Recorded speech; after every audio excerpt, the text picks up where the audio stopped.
I hope he's taking it serious, no? I'm gonna test him.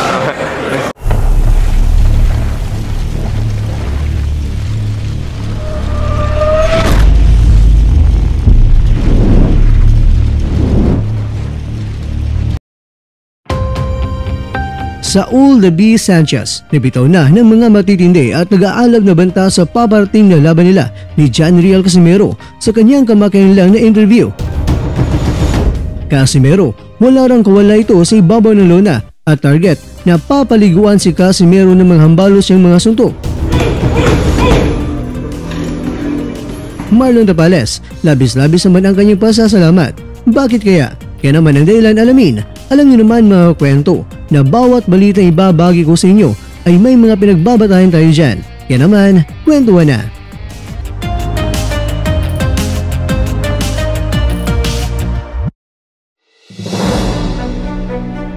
Red Gloves Boxing.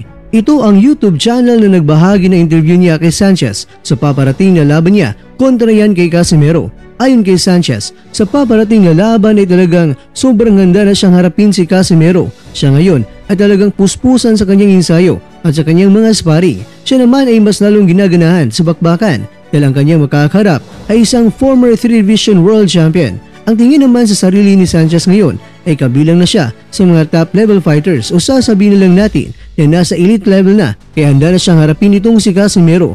Sa nakarang laban niya kontra kay Jason Maloney na isang world title fight, yun ay nagpapatunay lang talaga na siya daw ay hindi rin basta-basta na boksingero dahil kaya niya na may kipagsabayan sa mga world champions at sobrang proud niya sa kanyang sarili at talagang nasa top level na siya ngayon.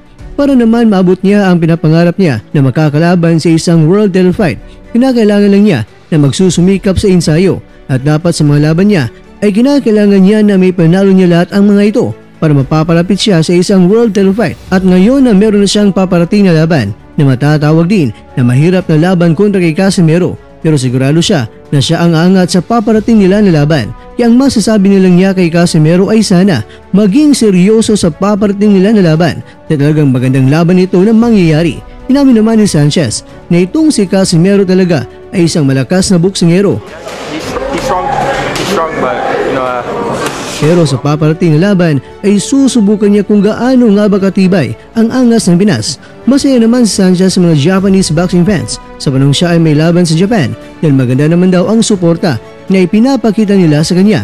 Kapag siya ay may laban ayon kay Sanchez ay medyo maliit lang siya tingnan, pero kapag nasa ibabaw na siya ng lona ay aba, kakaibang the beast na ang makikita ng mga tao. Ayon pa kay Sanchez, kung tutuusin, siya ay may 3 mga talo. Pero lahat ng mga talong iyon ay puro mga split decisions. Kaya nangangulugan lang mga kwento na natalo man siya pero talagang dikdikan ang laban at pwede rin niyang sabihin na panalo dapat siya doon dahil sa sobrang dikit ng laban. Tulad na lang sa laban niya kay Jason Maloney na pati nga ang promoter ni Casimero na si Masayuki Ito ay naniniwala na siya dapat ang panalo doon.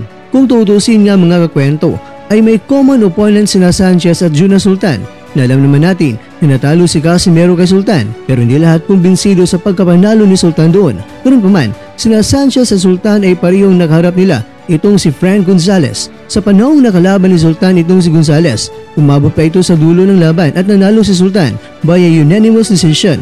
Pero sa panahong si Sanchez na ang nakaharap ni Gonzalez ay aba, knockout ito sa round 6. Kaya masasabi talaga natin na medyo may lamang sa knockout power itong si Sanchez kaysa kay Juan Pan Sultan. Kaya dito na magkakalaman kung ang angas na Pinas na ang makakarap ni Sanchez, kung sino nga ba ang unang makakagawa na ipapagapang ang kalaban sa ibabaw ng lona.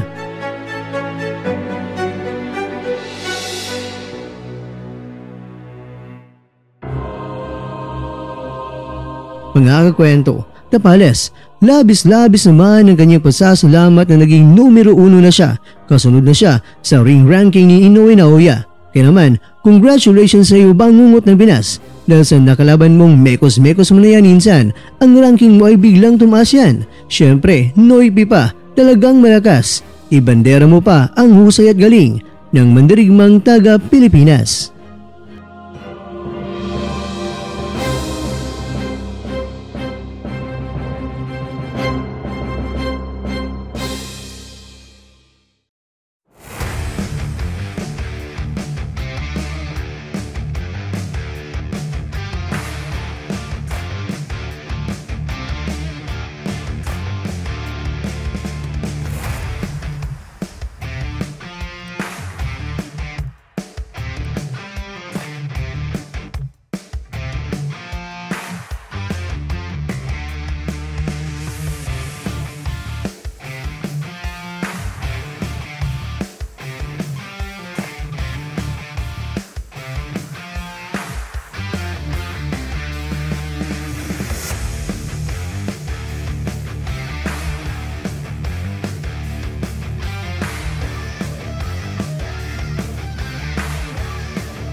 At dyan nagtatapos ang ating kwento.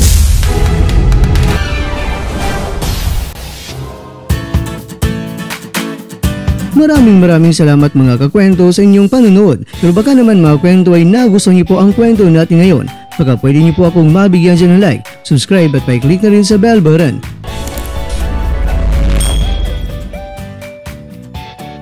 Pero bago tayo tatapos mga kwento ay syempre, shoutout po muna tayo dyan sa ating mga kakwento. Kay kakwentong Lolito Nepomuceno, kay kakwentong Birth Pain, kay kakwentong Bobby Ong Sueco, at kakwentong nanonood ngayon, shoutout sa iyo dyan. Bueno, hanggang dito na po muna ang ating kwentuhan at abangan nyo na po ang ating susunod na video. At dito na po yan sa isang channel na kung saan maaring ito'y mga kwentong di pa na kwento sa inyo.